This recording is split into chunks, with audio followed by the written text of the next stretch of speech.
Karen gets burned. This is a burner account. Tried posting on Pro, but my burner account doesn't have enough karma. Names and places have been changed to protect the innocent and the not so innocent. Some years ago, I started working for a heavy industrial manufacturing company. I lucked out and got a great supervisor for a boss, Joe. The work was hard, working 12 hours a day for 13 days in a row, and then a Sunday off, and then back for another 13 days. I was young and didn't mind. It helped my wife and I save up for a house. After about 6 months, Joe noticed I was picking up on the work pretty fast and promoted me to a group leader position. This came with a raise and increased responsibility that most other workers did not want. Joe would put me in troubled groups in his department, and I would work on general improvements and figuring out the issues. This was a union shop, and the mentality was just put in your hours. Don't work harder, smarter, just do your time and don't kill the job, was the unspoken motto. After a few years, Joe was promoted a manager, and he transferred me with him to his departments. While I wasn't a supervisor yet, I was the supervisor in all but name. The supervisors loved it because they never had to leave the office, and I liked it because it was a good learning experience. I made a good reputation and got a lot of respect from workers and from management.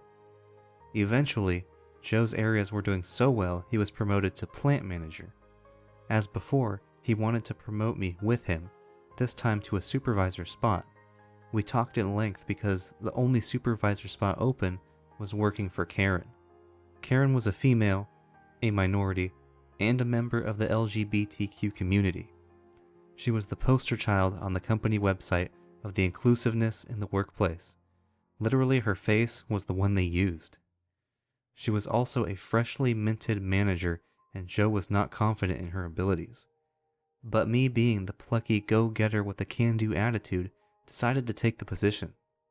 I had to interview with Karen and got to meet some of her supervisors. They were very quiet and reserved.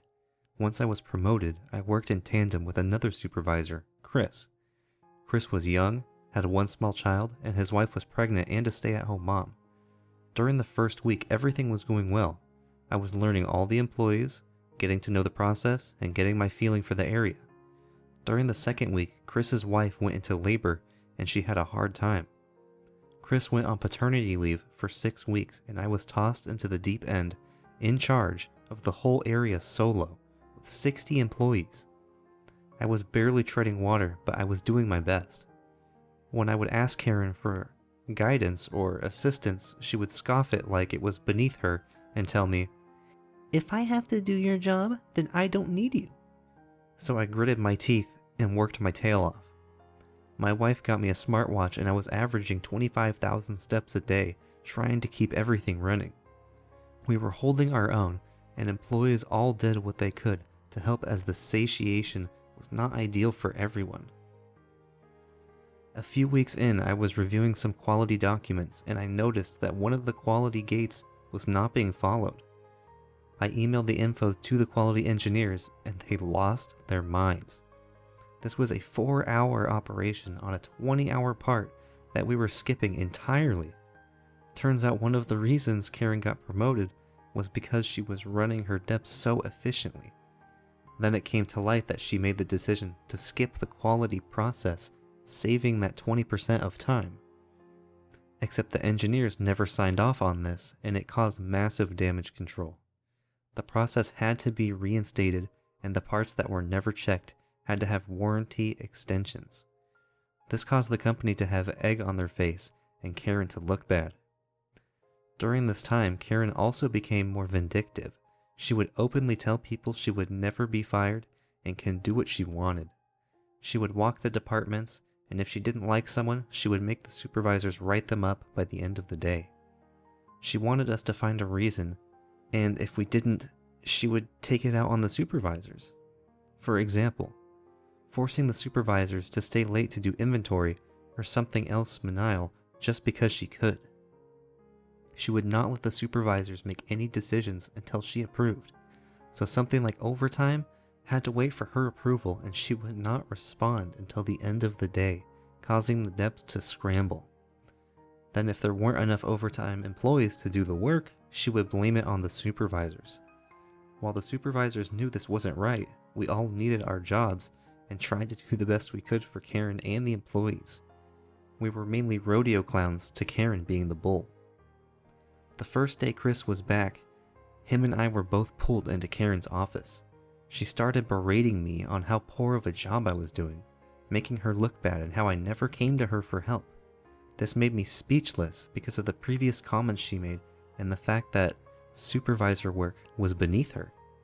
After the meeting, I was still a bit stunned, but I put it together that she was about to railroad me out of the company, and this was the first step. I called Joe and asked for a meeting that same day. When I got together with Joe, I started telling him about the things that were going on, that he had no idea, the harassment, the abuse, the vindictive nature. Ironically, while I was speaking with him, another supervisor called him to complain about Karen as well, with the same grievances. Joe was stunned and said he would speak with Karen, but he gave me carte blanche on any open spot in the company starting next day. He really didn't want to lose me. I did a lateral transfer to a different department doing engineering IT work, and I thought that was the end of it. A few weeks later, I was leaving work and Karen mentioned that I never turned in my laptop and phone to her. I told her I didn't know I had to, but that I could give it to her tomorrow. She smirked and said she would get it back soon enough. I didn't think too much of it at the time. After about 6 months, I had my review with my new boss, Jake. The review went great. He was very happy with my work and was a bit surprised at how fast I picked up things. At the end of the meeting, Jake mentioned offhand how Karen tried to intervene in the review and get me fired, but Joe stepped in and squashed it. Okay, Karen, now you've pissed me off. After I left Karen's desk, the turnover rate went through the roof. The supervisors were quitting at a rate of 1 every 3 months. Keep in mind that this is a legacy company that had multi-generations working, fathers, mothers, sons, entire families. Some areas had 3 generations working side by side, and yet Karen was rolling over employees and supervisors like a steamroller. Working for her became the kiss of death. I casually mentioned to Joe about the turnover, and he told me he couldn't figure out what was going on. People were quitting without notice, and no one was doing exit interviews. I told Joe that Karen was writing people up to force them out. When they would hand her the resignation letter or 2 weeks' notice, she would tell them to leave immediately and throw away the letter. Then she would tell HR that the person quit on the spot, and that was the end of it. Joe told me that because of who she was and how high she was, the company wouldn't do anything to her until they had an airtight case, so went to work. I took the supervisors working for Karen out drinking after work a few times a week and made sure I had my hand on the pulse. If someone was quitting, I made sure that they emailed their letter of resignation to Karen and CC'd Joe and HR. Stayed for their exit interview, and that they called the company integrity hotline for good measure. Things were progressing well, and I had all the supervisors on board except Chris. Chris really needed the job, and Karen was not writing him up. Through a stroke of luck, I found out Karen was lowballing his raises as a cost-saving measure. That's why she was not harassing him. When I told Chris, he was furious and wanted to quit on the spot. I encouraged him to speak with Joe before he leaves. Joe and Chris had a very productive meeting, and Chris decided to stay. Now all the supervisors were on board. Joe brought in an HR bigwig from the headquarters in Kansas, and over the course of a week, each supervisor was sent in for an interview discreetly without Karen knowing. By the time the interviews were over, they had emails, texts, eyewitnesses, and a mountain of evidence. This next part I heard from the other people, HR, Joe, etc.